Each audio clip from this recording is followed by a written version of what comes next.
Hey, what's up, everybody? Welcome back to the NRW. I'm your host here, Rob Medina, and I thank you all very much for joining me here today because today I'm going to be reviewing the movie Hitman's Hero.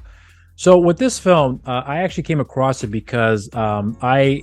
had the opportunity to speak with the writer director of this film, or the co-writer director of this film, in MarkSavage, who also co-wrote and directed a film that I did a review here rather recently for, Purgatory Road, which is a film that I do highly recommend people to check out because it really is a good film. I did a review for the movie as well as I already just mentioned here, that I recommend you also check out on the channel to give for you guys to hear my thoughts as far as why I thought the film was so good, among other things as well. But with this particular film, I remember at the time when I first saw this movie, which was like a few weeks ago as of this recording, that the same way that I felt about Purgatory Road as far as what I connected with the film, that I really couldn't put my fingers on, I felt the same way about this movie too. So in having my conversation with MarkSavage on my show, You're So Cool with Rob and Dina, that's coming out this Friday, there was a lot of things that he had shared about his experience about making this film and also with Purgatory Road, which at this point right now are his two most personal films.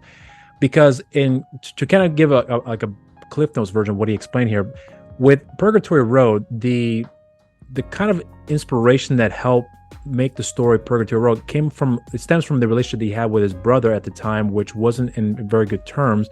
which then later on in writing the story for Purgatory Road, which deals with these two brothers played by Luke Albright and Gary Kern, and seeing how their relationship it was and how they're coming to deal with that along the way, that kind of stems from how he and his brother were also handling their relationship at that time. And then with Hitman's Hero, this particular film in a lot of ways parallels his life of him being a director and the tumultuous scheduling that this job comes with, and the hardships that comes with it as well too, and the effects that it can have on the directors or filmmakers' relationship with their loved ones, whether it be their friends, family, whatever the case may be. So when he delved into some aspect of his life that basically was kind of in a lot of ways an inspiration for him to write these stories for these two respective films, especially with this one in particular, that's when I figured out in having my conversation with, that's what I connected with here, because I felt like there was a lot of Mark's personalities in those respective films that I felt close to home, in my opinion. But at the time, I just couldn't really figure out what it was. But I just had a feeling that something about these two films really stuck out for me above the other films that I have seen so far up to this point in his filmography. So with this film, I'm going to point out obviously the things that I like about the movie. And there's actually quite a few things I should say, love about this film. I will not get into any spoilers here because not that there's any sort of surprise ending with this movie. It's really more about revelations with certain character moments that you see in the film, that you get to learn a lot about who these individuals are in the story that we're following here. And when you get these revelations, you realize, oh, so there's a lot more to these people than meets the eye, that actually helped me appreciate the story a lot much more. And also I think with the film's direction, it's when I get into the plot synopsis in a little bit, I don't think the synopsis truly does do the film justice and really elaborating what the film is really all about, because there's a lot more to the story. There's so many layers to this film that I definitely would love the time to get into here. But again, a lot of those details that I would like to point out are in that spoiler territory. So I'm hoping I can do a good enough job for me to entice you to want to check out the film, which is available for free on Tubi. If you also have Amazon, you can check it on there as well too, because there's a lot of great qualities that this movie does have that I think that, in my opinion, out of the films I've seen of MarkSavage's filmography so far, this is my second favorite film that he's done here, the first one being Purgatory Road. So of course, as I mentioned before, I'll get into the plot synopsis, no spoilers, and then I'll get into my positives, my negatives, and then my rating. A family man who witnessed a hitman carry out a killing as a child decides to carry out contract executions in the suburbs of Melbourne, but soon finds himself also working as a hitman, making his life far more complicated. And that right there is the film in a nutshell. So now let's get into my positives. The first positive that I can point about this film is really with the execution of the story. So in the beginning of this video, I briefly talked about how I felt like the plot synopsis to this movie, which is accurate as far as what the film is all about, but there's so much more to the story that it's kind of hard for me to explain, because I remember I thought about it earlier, that if someone were to ask me what this movie is about, I can certainly give them that plot synopsis that I just read off in the voiceover, But I don't really think that plot synopsis really does it justice to really for you to really feel what the story is all about, to truly understand the overall arc of the story. Although, even though it is accurate as far as the plot synopsis is concerned that I just read off, but there's a lot more to it than just that. So when I was thinking about how I could describe the film to make it enticing for the person to want to check it out, I remember at one point I was thinking that this movie does have a lot of, it has some action. It's also funny, has great dramatic beats to it as well. So in describing it, I remember thinking it almost sounds like I'm almost all over the place, that maybe I'm not really doing it justice to explain it. But then I started thinking about how complicated, and not complicated, but I guess how layered the story really is. Because in the film, we're following the hitman in Paul, who witnessed this legendary hitman, and who is referred to as the Snake, kill somebody, and that was the inspiration for him to want to pursue this career path of want to become a hitman. And the one thing about this film that I thought was really, really good about it was the comedy, because the comedy in this film aren't necessarily like just slapstick comedy. It's more subtle things that I thought was really funny. So, for example, the wife of Paul's wife in this movie, she's fully aware that her husband is a hitman. Their daughter is fully aware that, in this case, her father is a hitman, and everyone seems to be okay with it. And for some reason, I thought that was so funny that everyone's cool with it. But what's also interesting too is that in the story, you get to see how difficult this lifestyle really is on him, and in turn how difficult it is on the family, because his sole money-making scheme, if you will, is with him having to kill people. But he also has a sense of a moral code when it comes with that. Even though he kills people for a living, the people that he intends on killing, that he's hired for, are bad people, because he himself has said that I only kill people that deserve it, and now he's getting paid for it. But along the way, you start to realize that there are certain areas in his life where he's not really entirely, I guess you could say, wouldn't say in control of here, but it just has his shit together. Because with the issues that he and his wife are going through, you understand right away that they've been married for a while, but they had some really hard spots in their relationship, but somehow in some way managed to make it work to still be together despite the major hurdles they had to overcome to get to that point, up to this point of the story here so far with the film here. But what I also appreciated too about this particular direction of the story is that in seeing that there's great action sequences in this film, because there are some really good action sequences. I think some people may think it's over the top, which I will agree with, but it's in line with how the story is being executed here, that I thought worked so well, because there's action sequences and there's also some funny moments in the movie too, which I mentioned before is very subtle, but it works very well, at least effectively, for the story that we're following here.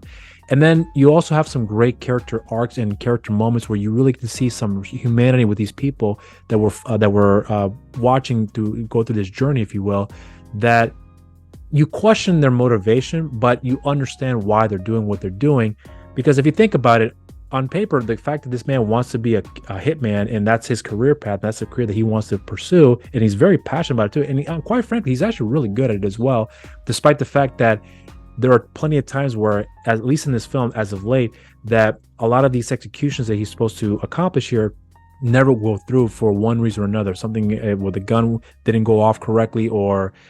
the job was sabotaged, which I'll get into a little bit here. So there's a lot of other hurdles that he's overcoming that is this major setback for him, which obviously will have a major effect on his family. And his wife was concerned that, hey, we need money, and you're not doing as well as you could be doing.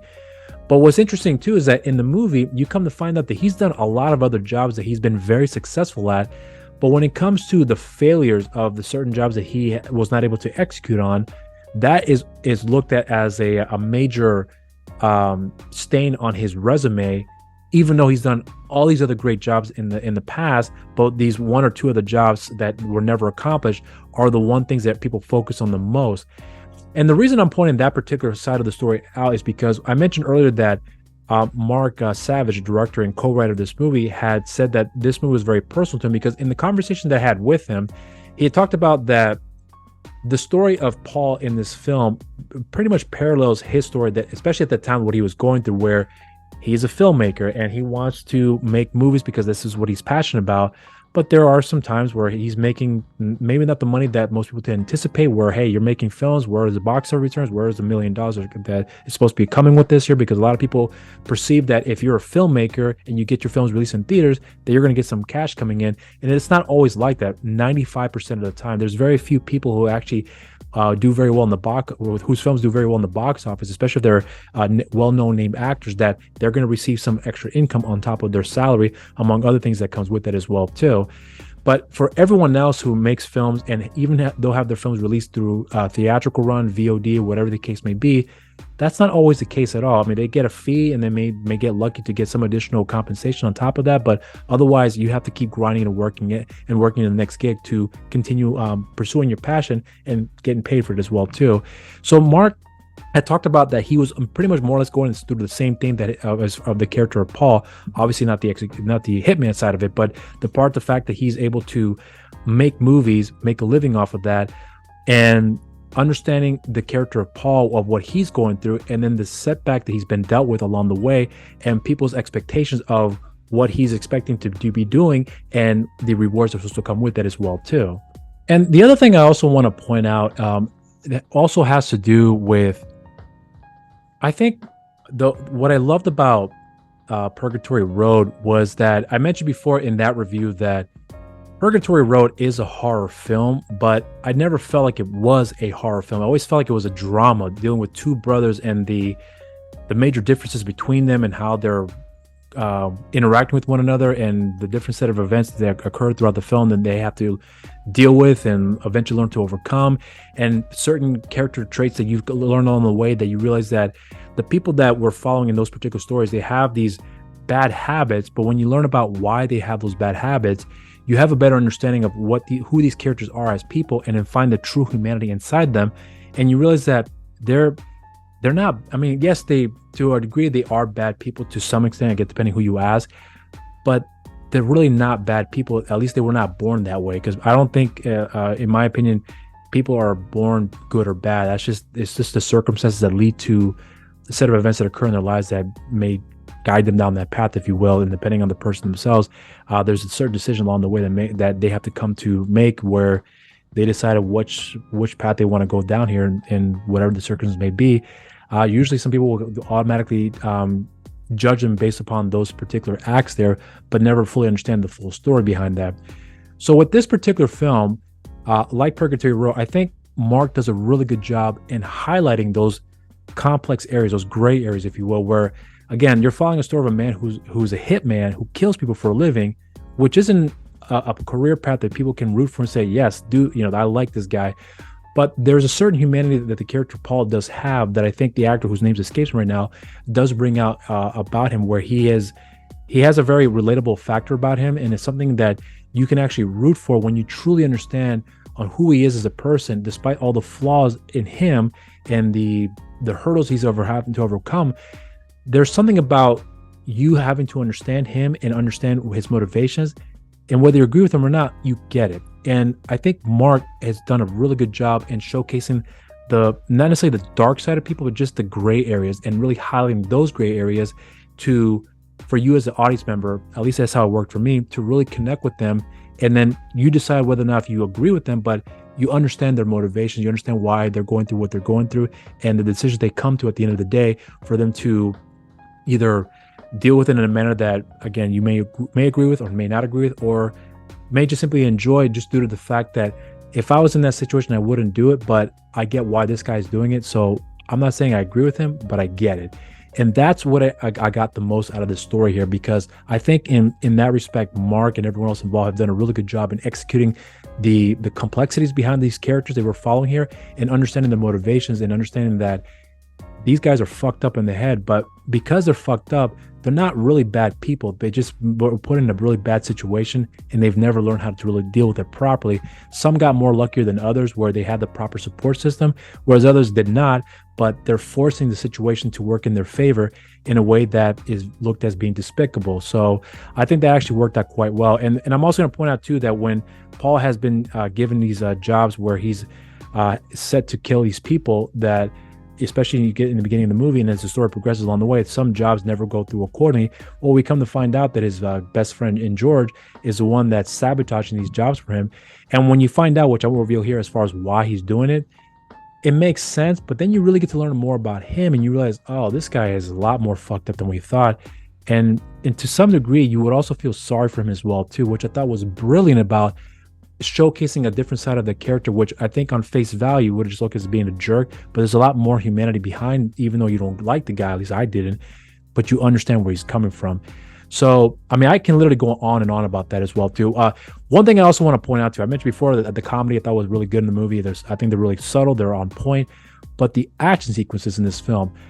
I don't know if these action sequences in the film were a direct influence from, in my opinion, they look like to be direct influence from John Woo films, because when you look at the way that the action sequences are staged in this film, they are very, very reminiscent to a John Woo movie, like Hard Boiled, A Better Tomorrow 1 and 2, just to name a few. Like that's the first thing I thought right away. Like, this reminds me of John Woo movies, and I thought he did a really good job, and everyone else involved that put all that together did a phenomenal job in making it a fun, entertaining action sequence. And to some degree, it reminded me also of A-Team as well, where the good guys are shooting and they're hitting the bad guys, and the bad guys are shooting and they're not hitting any of the good guys. I thought that was pretty funny as well, but it worked in line with the story that we're following here. So a lot of credit to those guys out there for putting that together, because there's really a lot more that I can get into this movie here, but that will be getting into that more spoiler territory. So for right now, that's gonna be the end of my positives. So now let's get into my negatives. The only real negative that I can really point out right now that will not be in that spoiler territory, because even the spoiler territory, I meant to say, but even with the negatives that I have with the film that are in that spoiler territory, they're really more just nitpicks that don't really make the film any worse by any means. It's just preferences in that I would have preferred to have seen handled better or done differently, if you will. But what I will point out with this one particular negative that is not in that spoiler territory is that in the movie, Paul and George are meant to be best friends. In fact, you learn about how they more or less became friends, where Paul fell into a water and he was about to drown. George threw in a lifesaver to help pull him out and save his life. And from there, both Paul and George became really good friends. And then along the way, as I mentioned before, you learn more about both Paul and George, especially George, and you find out that even though he is a guy who's not likable at all, but you find out there's a lot more to his story. And I actually would have liked to have seen a lot more of his story as well, too, especially due to the fact that for whatever reasons, even though he doesn't like his friend Paul, he always wants to sabotage the work and pretty much leave like a really bad, put him in a really bad position where people won't trust him to do the job right, despite the fact that he's done everything in his power to do his job right, even though he was very ignorant to the fact to not checking before executing the work to make sure that everything is in order, because he trusted his friend George will have everything set up because George had saved his life. Therefore, he believes that George is always looking out for the best interest, and we come to find that's not the case at all. So I would have liked to seen a bit more about where all that began for George to have those sentiments towards Paul and yet still be his friend despite not liking the guy at all. So I think that's going to be the only real negative I can point out here that I would like to see more of here, because I think that actually would have helped out more of the story, because this movie actually sits around 90 minutes long. So maybe an additional 10 or 15 minutes to add on more to those layers to that particular side of the story would have, I think, helped expand on those little parts of the character that I would have liked to see more of here, to really flesh out certain details that I thought would be necessary to effectively tell George's story, in my opinion. But that's going to be the end of my negative here. So now let's get into my rating. So as you already know, I really did enjoy this film. In fact, I'm going to even go as far as saying that I actually love this movie. When I saw this movie for the first time a couple weeks back, I remember not even 15 minutes into the movie, I thought this is the second best film. And at that point, I had already seen Painkiller and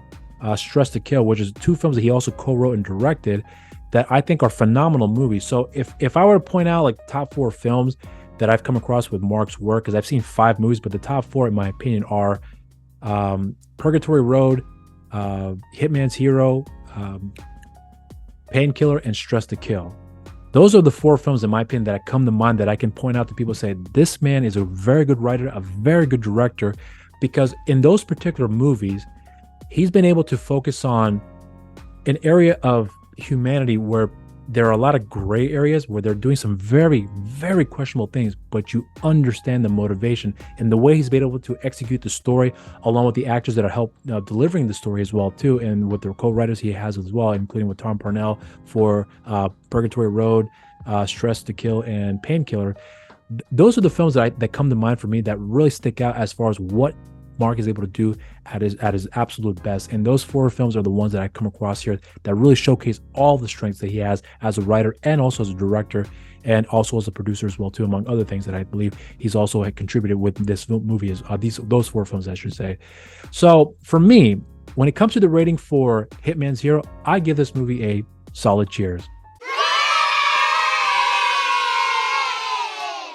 And those are my thoughts on the film. If you have seen the movie, let me know what you guys think in the comment section down below. Also, this movie is available for free on Tubi, so I'll make sure the link in the description down below for you guys to check out the movie on there. And if you also have Amazon, you can check the movie on there as well too. But if you haven't done so already, make sure to subscribe to the NRW and share, like your videos, and hit the notification bell while you're down there as well. And also follow NRW on social media, on Instagram, New Release Wednesdays, on Facebook, Nerds Rule the World, and on Twitter at the NRW. And you can follow me on my social media accounts, on Instagram and Twitter, Mr. Rob Medina, and on Facebook, simply just Rob Medina. And I have a show on the channel called You're So Cool with Rob Medina. And as I mentioned before, my guest this week is Mr. MarkSavage, the co-writer and director of Hitman's Hero, along with Purgatory Road,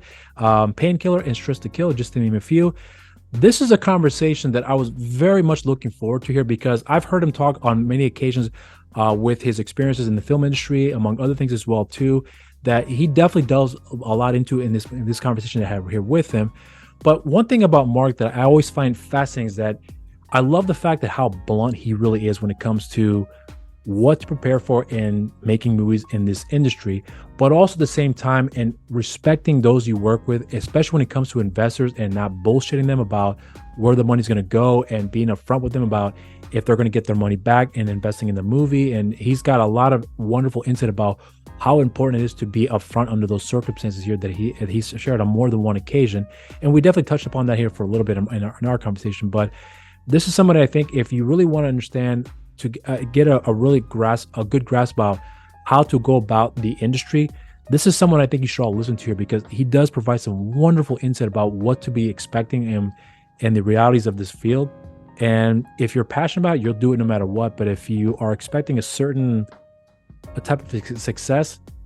this is not the field for you. So I'm looking forward to you guys to check out that interview, because there's a lot of great things that we got into in our conversation. I think you all will thoroughly enjoy as well too. But I also do have a social media for the show as well. On Instagram, You're So Cool with Rob Medina, and on Twitter, Mr. Rob Medina. I meant to say on Twitter, You're So Cool WRM. And that's gonna be it for the review, guys. I hope you guys enjoyed it. Until next time, stay safe out there and cheers.